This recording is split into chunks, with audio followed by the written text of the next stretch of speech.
यहाँ हर चीज़ की कीमत लगती है, यहाँ हर चीज़ का सौदा होता है, कोई सस्ता कोई महंगा, हर एक रिश्ता बिकता है। किताब की लिखी हुई पंक्तियां जो है, जो बॉलीवुड के दिग्गज दिग्गज कलाकार सुनते हैं तो वो भी दीवाने हो जाते हैं। तेरा किया अगर तुझ पर ही आ जाए तो कैसा होगा, जो दर्द तूने मुझको दिए वो कोई तुझे दे जाए तो कैसा होगा। 15 साल की छोटी सी उम्र में सिवान की बिटिया ने 4 किताब लिखकर एक विश्व रिकॉर्ड बना दिया। एक मैंने माँ पर लिखा था, जब भी लोगों की भीड़ को देखती हूँ मैं, उसमें तुमको ही ढूंढती रहती हूँ माँ, सबको देखकर यही सोचती रहती हूँ, इनमें तुम हो कहाँ। कितने साल की उम्र से लिखना शुरू किया? मैं करीब 6 साल की थी जब मैंने अपनी पहली कुछ 4 पंक्तियां लिखी थी। और बताइए उन पंक्तियों के बारे में जो आपकी वायरल हुई हैं पंक्तियां। मैं राख को आग की ताबीर लिखती हूँ, मैं शाम को रात की तस्वीर लिखती हूँ, और मैं लिखती हूँ हर बात को इंसाफ की स्याही से। कहां से मन में जज्बा आया कि इस प्रकार की किताबें लिखी जाएं? मेरा जो लिखने का मोटिवेशन था वो ये था कि मेरी फैमिली जो थी बहुत ज्यादा सपोर्टिव थी, और मेरी चौथी किताब है बेरुखी, जिसने मुझे वर्ल्ड रिकॉर्ड होल्डर बनाया। मैं आपकी एक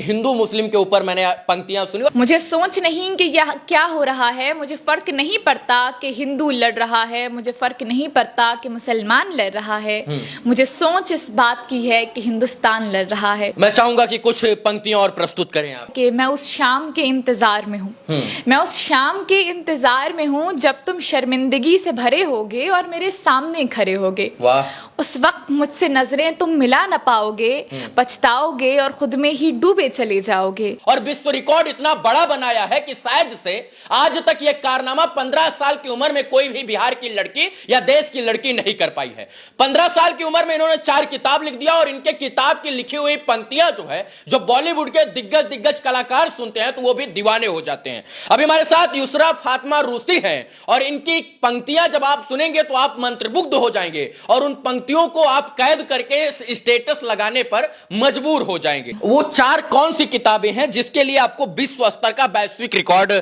से सम्मानित किया गया?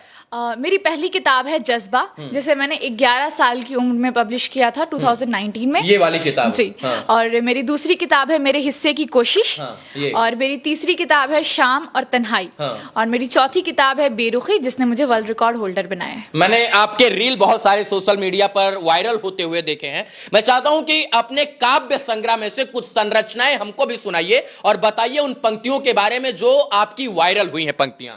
मेरी 4 पंक्तियां हैं जो मैं आपको सुनाना चाहूंगी। कि मैं राख को आग की ताबीर लिखती हूँ, मैं राख को आग की ताबीर लिखती हूँ, मैं शाम को रात की तस्वीर लिखती हूँ, और मैं लिखती हूँ हर बात को इंसाफ की स्याही से। मैं लिखती हूँ हर बात को इंसाफ की स्याही से, मैं जिंदगी को मौत की जागीर लिखती हूँ, मैं जिंदगी को मौत की जागीर लिखती हूँ। और ये जब पंक्तियां कोई भी सुनता है तो इन पंक्तियों के लोग दीवाने हो जाते हैं। मैं चाहूंगा कि कुछ पंक्तियां और प्रस्तुत करें आप। तो मेरी शाम और तन्हाई मेरी तीसरी किताब में से एक कविता है कि मैं उस शाम के इंतजार में हूँ, मैं उस शाम के इंतजार में हूँ जब तुम शर्मिंदगी से भरे होगे और मेरे सामने खड़े होगे। वाह। उस वक्त मुझसे नजरें तुम मिला न पाओगे, पछताओगे और खुद में ही डूबे चले जाओगे। बहुत बढ़िया। कल खड़ी थी मैं जहाँ, कल तुम वहीं पाए जाओगे, फर्क सिर्फ इतना होगा अपनी सफाई में कुछ कह न पाओगे। जो मैंने कहा था वो याद आएगा, जो मैंने कहा था वो याद आएगा, एक एक बात एक एक अल्फाज आएगा। और मेरी सच्चाई तुम्हारे आंसू बयां करेंगे, मेरी सच्चाई तुम्हारे आंसू बयां करेंगे। मैं मुस्कुराऊंगी और तुम रोते चले जाओगे, मैं मुस्कुराऊंगी और तुम रोते चले जाओगे। ये सब अपने मन से लिखा आपने? जी, मेरी सारी कविताएं मेरी कॉपीराइटेड है, सो बेसिकली मेरा 100% मेरा खुद का ही है। मैं जब इन पंक्तियों को सुन रहा हूँ और आप सुना रही हो तो मुझे लगता है कि मुझे इसको कंटिन्यू सुनना चाहिए, और मैं इसको कंटिन्यू सुनते जाऊं। तो लाइनें मैं चाहता हूं कि 2-4 और प्रस्तुत कीजिए। एक रिश्तों पर एक कविता थी कि यहाँ हर चीज की कीमत लगती है, यहाँ हर चीज का सौदा होता है। वाह। यहाँ हर चीज की कीमत लगती है, यहाँ हर चीज का सौदा होता है, कोई सस्ता कोई महंगा, हर एक रिश्ता बिकता है। बोली लगती है इंसानों की बाजार में बिकते सामानों सी, बोली लगती है इंसानों की बाजार में बिकते सामानों सी, रिश्ते जुड़ते हैं पैसों से, देखो रिश्ता बिकता है। चीजें छोड़ो सामान भी छोड़ो, इंसानों की क्या कीमत है। चीजें छोड़ो, सामान भी छोड़ो, इंसानों की क्या कीमत है। जैसी डिग्री वैसी कीमत, देखो रिश्ता बिकता है। कोई सस्ता कोई महंगा, हर एक रिश्ता बिकता है, हर एक रिश्ता बिकता है। वाह, ये सब अपने मन से आपने लिखा? जी कि एक मैंने माँ पर लिखा था। मेरी पहली किताब इसमें है, क्योंकि जज्बा में तो ये था कि हर इंसान की ज़िंदगी में उसकी जो माँ होती है वो बहुत इंपॉर्टेंट रोल प्ले करती है। तो ऐसे लोग जो अपनी माँ से किसी भी रीज़न की वजह से दूर हैं या उनके माँ का वो प्यार नहीं मिल सका, तो उन लोगों की तरफ से मैंने ये लिखा था कि जब भी लोगों के भीड़ को देखती हूँ मैं, जब भी लोगों के भीड़ को देखती हूँ मैं, उसमें तुमको ही ढूंढती रहती हूँ माँ। सबको देखकर यही सोचती रहती हूँ, इनमें तुम हो कहाँ, इनमें तुम हो कहाँ। शाम हो सहर हो या हो चांद की चांदनी, शाम हो सहर हो या हो चांद की चांदनी, सब में तुमको ही ढूंढती रहती हूँ माँ। ईद हो या हो जश्न दिवाली का, ईद हो या हो जश्न दिवाली का, सब तुमको ही मानती मनाती हूँ माँ। दुआ रही मेरी हमेशा खुदा से, दुआ रही मेरी हमेशा खुदा से, कि मुझे भी कोई बेटी कह के पुकारे। बुलाए प्यार से मुझको कोई, चूमे कोई मेरे भी सर को। बनूं मैं भी किसी के आंखों की तारा, किसी की तो खुशियां मुझ में समाए। मुझे नींद अब नहीं आती है माँ, तुम्हारी है आदत नहीं जाती है माँ। कब तक रहोगी तुम मुझसे खफा, कब तक रहोगी तुम मुझसे खफा। मुझे तो पता ही नहीं है मेरी खता, तुम हो कहाँ माँ, तुम हो कहाँ। मैं आपके एक हिंदू मुस्लिम के ऊपर मैंने पंक्तियां सुनी और मैंने उसको अपने इंस्टाग्राम अकाउंट से जब शेयर किया था तो मिलियन व्यूज आए थे। मैं चाहता हूं कि 2 लाइन उसको भी आप गुनगुना कर बताएं, उसको भी लोगों के सामने प्रस्तुत करें। बिल्कुल, ये लास्ट टाइम मैंने आपके इंटरव्यू में ये सुनाई थी और काफ़ी अच्छा रिस्पांस रहा कि अब तक मुझे वो लोग अलग अलग जगह से शेयर करते हैं कि आपकी ये पोइट्री मुझे बहुत पसंद आई। मैं सुनाती हूँ कि मुझे सोच नहीं कि ये क्या हो रहा है, मुझे सोच नहीं कि यह क्या हो रहा है। मुझे फ़र्क नहीं पड़ता कि हिंदू लड़ रहा है, मुझे फ़र्क नहीं पड़ता कि मुसलमान लड़ रहा है। मुझे सोच इस बात की है कि हिंदुस्तान लड़ रहा है। आज की लड़ाई पूरे भविष्य पर प्रभाव डालेगी, आज की लड़ाई पूरे भविष्य पर प्रभाव डालेगी। हिंदू मुस्लिम की लड़ाई पूरे हिंदुस्तान पर प्रभाव डालेगी। ये छोटे नन्हे बच्चे जो धर्म जाति से दूर हटकर सिर्फ दोस्ती का हाथ बढ़ाते हैं, जिन्हें पता नहीं है भेदभाव की ये बेतुकी बातें, कल इन्हीं के बीच धर्म दरार डालेगी। सीमा पर खड़े जवान औरों से लड़ रहे हैं, सीमा पर खड़े जवान औरों से लड़ रहे हैं, और हम हिंदू मुस्लिम करके खुद में ही मर रहे हैं। वो खड़े हैं वहां हमें गैरों से बचाने को, वो खड़े हैं वहां हमें गैरों से बचाने को, और अंदर आपस में अपने ही अपनों में लड़ रहे हैं। मुझे सोच नहीं कि ये क्या हो रहा है, मुझे फर्क नहीं पड़ता कि हिंदू लड़ रहा है, मुझे फर्क नहीं पड़ता कि मुसलमान लड़ रहा है।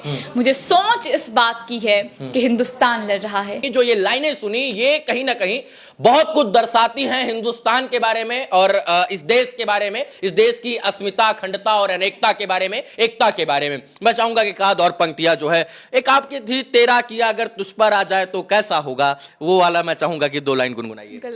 वैसे था कि तेरा किया अगर तुझ पर ही आ जाए तो कैसा होगा, तेरा किया अगर तुझ पर ही आ जाए तो कैसा होगा, जो दर्द तूने मुझको दिए वो कोई तुझे दे जाए तो कैसा होगा। और हर बार मुकरता है ना तू अपनी बात से, हर बार मुकरता है ना तू अपनी बात से, इस बार मैं मुकर जाऊं तो कैसा होगा। सिवान की बेटी है, अभी उम्र 17 साल है, लेकिन 15 साल की उम्र में 4 किताबें लिखकर इन्होंने जो है वैश्विक स्तर का रिकॉर्ड बनाया और इसीलिए जो है वर्ल्ड में इनका जो नाम था वो चर्चा का विषय बना। और 4 किताबें इन्होंने लिखकर ये बता दिया कि अगर आप कुछ करना चाहते हैं, अगर आपके अंदर कुछ जज्बा है, हौसला है, तो उम्र मायने नहीं रखती है, मायने ये रखता है कि आपकी सोच कितनी दूर तक जाती है। और उसी सोच को जो है हकीकत में तब्दील किया यूसरा फातिमा रूसी ने, और गांव में बैठकर, और इसके बाद जिन किताबों को इन्होंने लिखा उस किताबों की जो है सराहना पूरे देश में हुई। हमने देखा कि बॉलीवुड के कई दिग्गज कलाकारों ने आपकी पंक्तियों को शेयर करते हुए बड़ी वाहवाही की थी आपकी, ये बात सत्य है? जी जी। अब क्या करना है आगे? तो फिलहाल तो मुझे अपनी पढ़ाई मुकम्मल करनी है। अभी मैं 12th स्टैंडर्ड की स्टूडेंट हूँ और उसके बाद मैं देखूंगी अगर मुझे अपनी इस किताब के भी इसमें जितना आगे मैं जा सकती हूँ, मुझसे जितना बन सकेगा मुझे उसे आगे बढ़ाना है और साथ में अपनी पढ़ाई भी मुकम्मल करनी है। कुछ ये बेटी वाली मानो लड़की नहीं खता हो गई, ये इसके साथ मैं इसको जो है इस वाणी को विराम दूंगा, तो आप चाहे तो उसको सुना सकती हैं। ओके, मैं आपको सुनाती हूँ। इसमें बेटियों पर मैंने बहुत सारी ये लिखी है। मैंने शुरुआत जो की थी तो हमेशा मैं बेटियों पर लिखती हूँ। मैं एक आपको बेटियों पर सुनाती हूँ कि हाँ मैं बेटी हूँ, हाँ मैं बेटी हूँ, तो क्या मेरा कोई सपना नहीं? वाह। दुनिया में आने से पहले ही समाज के सिद्धांतों से लड़ती हूँ। आ जाऊं इस दुनिया में तो भी सम्मान से नहीं रह पाती हूँ। क्यों तुमको मेरी पहचान नहीं है? क्या फायदा ऐसे सिद्धांतों का? आ जाऊं इस दुनिया में तो भी कोई मान नहीं है। क्यों चाहे बेटे कुछ भी हो उनकी ही मान है। हम पर भरोसा करके देखो, हम उनके ही समान हैं। बेटी होने के कारण माँ से उसका कोक न छीनो। बेटी होने के कारण माँ से उसका कोक न छीनो। बेटी होने के कारण आंगन से किलकारी न छीनो। क्यों ये दुनिया सोचती है बेटियों को ही सहना है? क्यों चाहे हम कुछ भी कर लें हमें डर करके ही रहना है? गलती हो या ना हो हमारी क्यों सजा हमी को मिलती है? सबकी इज्जत करके भी बदनामी हमी को मिलती है। और जब बेटे साथ न देते हैं तो आशा हमी से होती है। एक बार भरोसा करके देखो, एक बार भरोसा करके देखो, उम्मीद से ज्यादा कर जाऊंगी। हाँ मैं बेटी हूँ और बेटों से ज्यादा कर जाऊंगी, और बेटों से ज्यादा कर जाऊंगी। इन किताबों में बहुत सारी रूसी पंक्तियां हैं और आपने इनमें से कुछ सुनाई और बहुत सारे लोगों को अच्छी भी लगी। बहुत सारे लोग इन किताबों की पंक्तियों को जो है वो पढ़ना चाहेंगे, बार बार पढ़ना चाहेंगे, लेकिन दुख की इस बात कि उनके पास किताब नहीं है। वो इन किताबों को कहां से खरीद सकते हैं और कैसे मिलेगी उनको, और इन पंक्तियों को कैसे सुन सकते हैं वो लोग? ओके, तो मेरी सारी किताबें अमेज़ॉन और फ्लिपकार्ट पर अवेलेबल हैं। आप ऑल इंडिया में कहीं से भी मेरी किताब मंगा करके पढ़ सकते हैं। अगर आप इंडिया के बाहर के हैं तो आप ईबे पर भी मेरी बुक अवेलेबल है। ऑल ओवर द वर्ल्ड मेरी सारी किताबें अवेलेबल है। मेरी पहली किताब है जज्बा, दूसरी है मेरे हिस्से की कोशिश, तीसरी है शाम और तन्हाई, और चौथी है बेरुखी। आप नाम सर्च करके इसे मंगा करके ऑर्डर करके पढ़ सकते हैं। और अगर आप मुझसे जुड़ना चाहते हैं तो मेरा फेसबुक हैंडल है, यूट्यूब चैनल है और इंस्टाग्राम हैंडल है। युसरा फातिमा ऑफिशियल के नाम से मेरा इंस्टाग्राम है और ऑथर युसरा फातिमा के नाम से मेरा यूट्यूब चैनल है, तो आप मुझे वहां से सुन सकते हैं। चलिए, इन किताबों के अंदर जिन जज्बातों के साथ जिन पंक्तियों को लिखा गया है, अगर आप उनको पढ़ेंगे तो वो जज्बात शायद से आप भी फील कर पाएंगे, उन पंक्तियों को आप महसूस कर पाएंगे। और हमको लगता है कि अगर आप देश या विदेश के किसी भी कोने से इन पंक्तियों को देख रहे हैं और आपको लगता है कि मेरे पास पूरी किताब हो, तो आप जिस प्रकार से बताया गया उस प्रकार से ऑर्डर जो है प्लेस कर सकते हैं और अपने घर पर घर बैठे किताबों को मंगा सकते हैं। बाकी धन्यवाद, जय हिंद।